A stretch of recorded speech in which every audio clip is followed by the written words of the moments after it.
सन्मान्य केळकर जी अनुचित जिल्ह्याचे अनुचित काही दिवसाअगोदर राज्याचे मुख्यमंत्री आणि आमचे प्रदेश अध्यक्ष आदरणीय बावनकुळे साहेब, मुख्यमंत्री आदरणीय आमचे देवेंद्र फडणवीस आणि कार्यकारी अध्यक्ष सन्मान्य रवी चव्हाण यांच्या अध्यक्षतेखाली मुंबईमध्ये कार्यशाळा झाली आणि मग त्या कार्यशाळेमध्ये हे कळवण्यात आलं किंवा जिथे जिथे रत्नागिरी जिल्हा जिथे जिथे पालकमंत्री आपले नसतील तिथे तिथे संपर्क मंत्री नेमण्यात येईल आणि मग जशी जशी नावं वाचत गेले रत्नागिरी जिल्ह्याच्या समोर नितेश राणे हे नाव दिलं गेलं। मी यासाठी सन्मान्य मुख्यमंत्री साहेब असो, आमचे प्रदेश अध्यक्ष साहेब असो आणि खास म्हणजे आमचे कार्यकारी अध्यक्ष रवी चव्हाणजींचा मी आभार मानेन की मला त्यांनी रत्नागिरी जिल्ह्याचे आज संपर्क मंत्री म्हणून मी इथे आज तुमच्या समोर उभा आहे।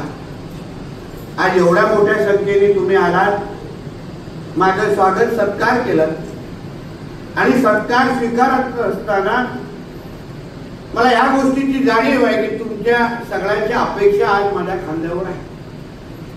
आज आपल्या जसे राजेशजीने उल्लेख केला की या जिल्ह्याचे खासदार सन्मान्य राणे साहेब आहेत, कार्यकारी अध्यक्ष आपले रवी चव्हाण साहेब झालेले आहेत पक्षाचे आणि आता संपर्क मंत्री म्हणून मी आहे आणि मी संपर्क मंत्री नेमकं कोणाचा आहे? भारतीय जनता पक्षाचा। बाकी अजून कोणाचाच नाही।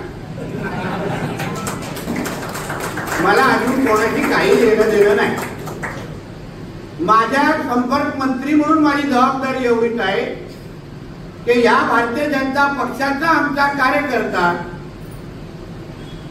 त्याला पक्ष वाढवण्याच्या दृष्टिकोनातून, पक्षाला ताकद देण्याच्या दृष्टिकोनातून आणि सरकारमध्ये माझ्या भारतीय जनता पक्षाचं पण कार्यकर्त्याचं वजन आहे हे वेळोवेळी त्याला दाखवण्यासाठी हे संपर्क मंत्रीपद दिलं गेलेलं आहे। संपर्क मंत्रीपद दिले म्हणून सरळ स्पष्ट आहे, त्याच्यामध्ये इकडे तिकडचा काही विषय नाही आणि माझ्या कार्यपद्धतीमध्ये तुम्हाला दिसेल की माझ्यासाठी काम करत असताना नजरेसमोर फक्त भारतीय जनता पक्षाचाच कार्यकर्ता असेल, बाकी इकडे तिकडे आपण बघत नाही आणि आपल्याला सवय पण नाही।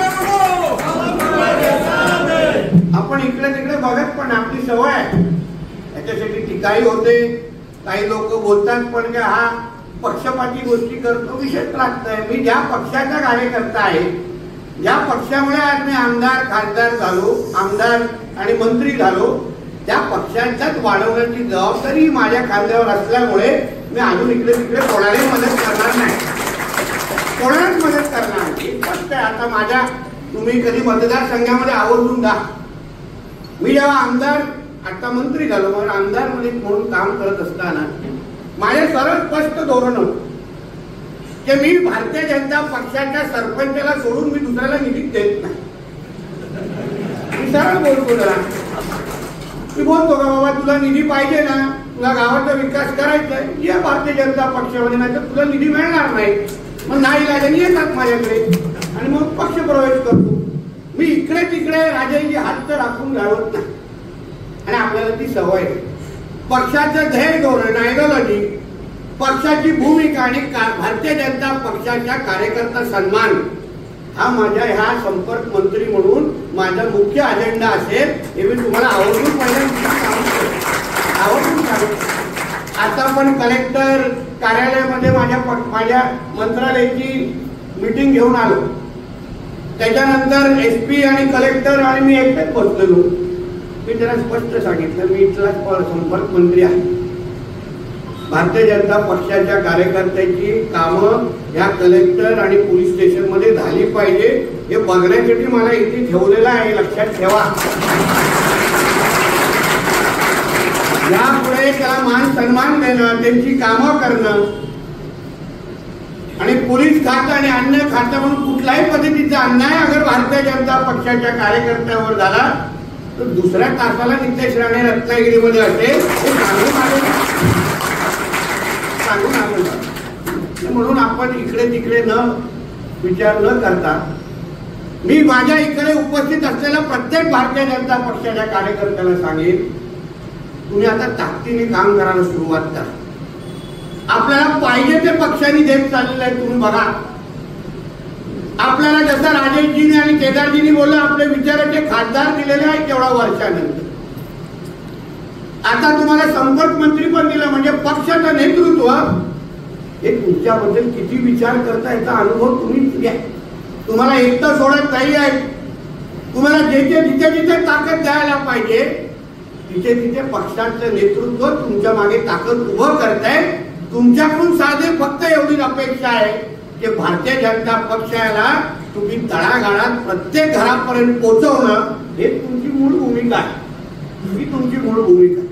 आणि हिंदुत्व याला त्याच्याबरोबर तडजोड होता कामा नाही. राजेशजी,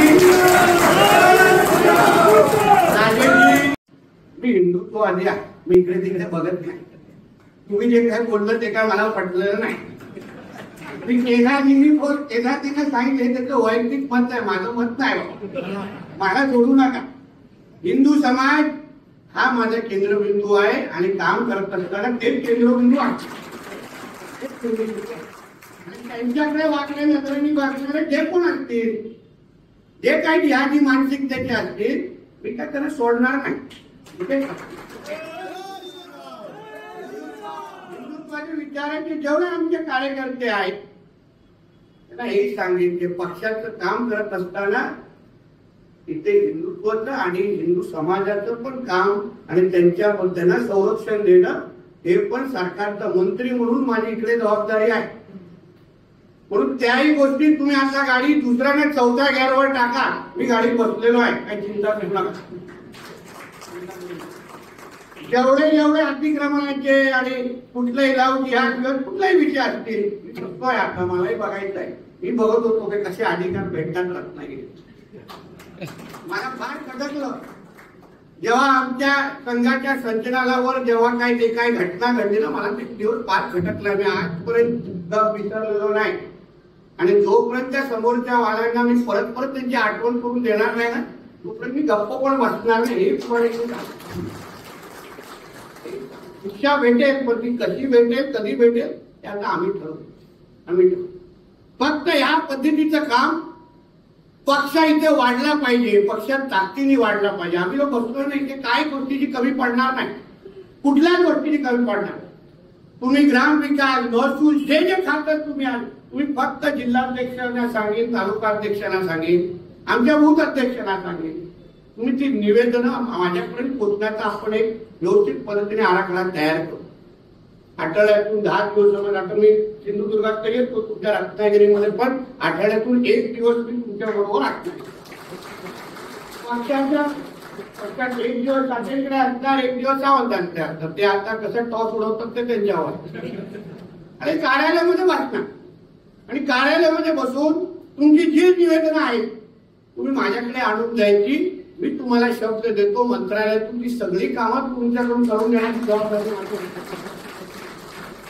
आता मंत्रालयामध्ये तुम्ही जसं जाल तिकडे तिकडे बघू नका, डायरेक्ट नितेश राणेंच्या कॅबिन मध्ये यायचं आणि बसायचं आणि काम करून घ्यायची. का नाही, नितेशची ही निवेदनं तुम्हाला दिलेली, हे काय झालं, ह्याची अशी निधी आपल्याला भेटली पाहिजे.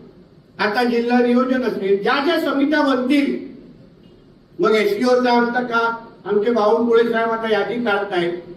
सगळ्यामध्ये आपण मागत बसायचं नाही. आपला अधिकार त्या यादीमध्ये असेल आणि आपली लोक जिल्हा नियोजन मध्ये पण दिसतील आणि एसडीओ मध्ये पण मोठ्या प्रमाणात जबाबदारी आता आमची सगळ्यांची आहे. त्याची तुम्ही बिलकुल चिंता करू नका. आता एकदम आरामात आमच्या पक्षाचं काम, कारण सभासद नोंदणी संदर्भात आमच्या दोन्ही जिल्हाध्यक्षांनी उल्लेख केला. ठीक आहे, आतापर्यंत तुम्ही अतिशय विपरीत परिस्थितीमध्ये काम करताय. तुमच्या घरामध्ये खरंच कौतुक करावे. राजेशजी बरोबर बोलले, कारण काही नसताना तुम्ही लढा देताय. पण आता तुम्ही पक्षाच्या जोमाने कसं काम करता येईल, तळागाळात पक्षाला अजून मजबूतीने कसं घेऊन जाता येईल, सभासद नोंदणीसाठी जी जी ताकद तुम्हाला लागेल ती ताकद उभी करण्यासाठी मी तुमच्या बरोबर उभं राहील, एवढा विश्वास तुम्हाला मी देतो. म्हणून फक्त एका भागात न बसता राजेशजी, साठेजी, मी तुम्हाला सांगेन आपण त्याला जिल्हा परिषद निहाय दौरे काढू, शहरामध्ये दौरे काढू, त्या जिल्हा परिषद मध्ये जाऊ, लोकांना विश्वास देऊ, लोकांची काय असेल ते कामं करून देऊ, ज्या ज्या मंत्रालयात त्यांची कामं असतील, जे जी काही निधीची अपेक्षा असेल, आपल्या भारतीय जनता पक्षाच्या विचाराचे जे सरपंच आहेत काटेजी आणि सावंतजी त्यांची यादी तयार करा, त्यांची पहिला काही सरपंचांची असा एक मेळावा घेऊ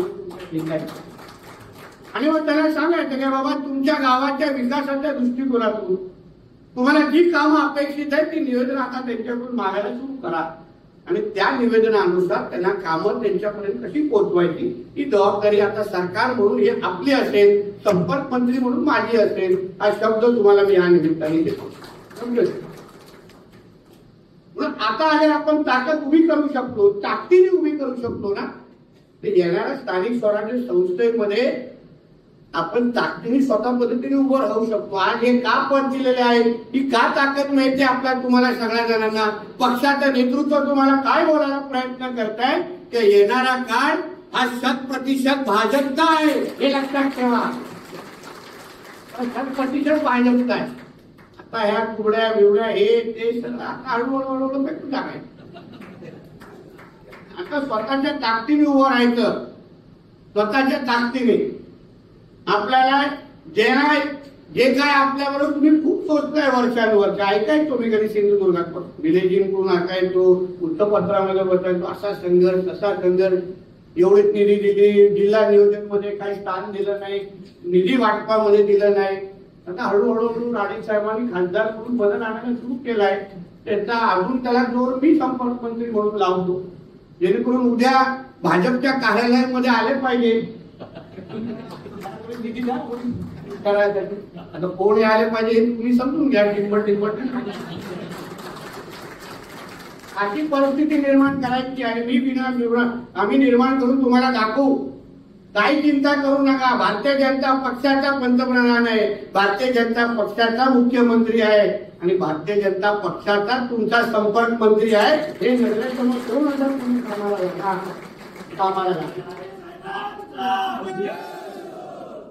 नाही रे बाबा, पक्षाला आपण पक्ष म्हणून इथे आहोत आणि पक्ष म्हणून आपण अगर ताकदीने तर वाढलो आता काही कमी पडणार. पोलीस स्टेशन असो किंवा अन्य महसूलच्या कुठल्या यंत्रणेमध्ये असो, कुठला अधिकारी जास्त त्रास करत असेल तर नाव द्या, बदलून आणतो त्याला, दुसरं बसून तहसीलदार जास्त थांबवत असेल, पोलीस सीआय कोण फोन उचलत नसेल, बदलीची ऑर्डर पाठवू त्याच्या व्हॉट्सअपवर. काही चिंता करू आपण इकडे तिकडे बघणारे लोक नाही. म्हणून आपला कारभार सरळ स्पष्ट आहे. आम्ही ज्यासाठी आहोत त्यासाठी आहे. मी माझ्या इथे काम करण्यासाठी आणि विकास करण्यासाठी आणि कार्यकर्त्यांना बळ देण्यासाठी मला ही जबाबदारी दिली आहे आणि मी ह्या पुढे तेवढंच करणार. बाकी अजून कुठलाच विषय नाही. आणि कोण काय माझ्यावर दबाव टाकण्याचा विषय नॅशनल मिलिटरी वाढायचं डेमोलिशन थांबलं. समजून तर आम्ही काय कोणाच्या पोटावर लाट मारत नाही, पण कोणाच्या जागेवर अतिक्रमण आम्ही सहन करणार नाही. ही भूमी ही हिंदू राष्ट्रामध्ये असलेली भूमी आहे, इथे अजून कोणाचा अधिकार नाही.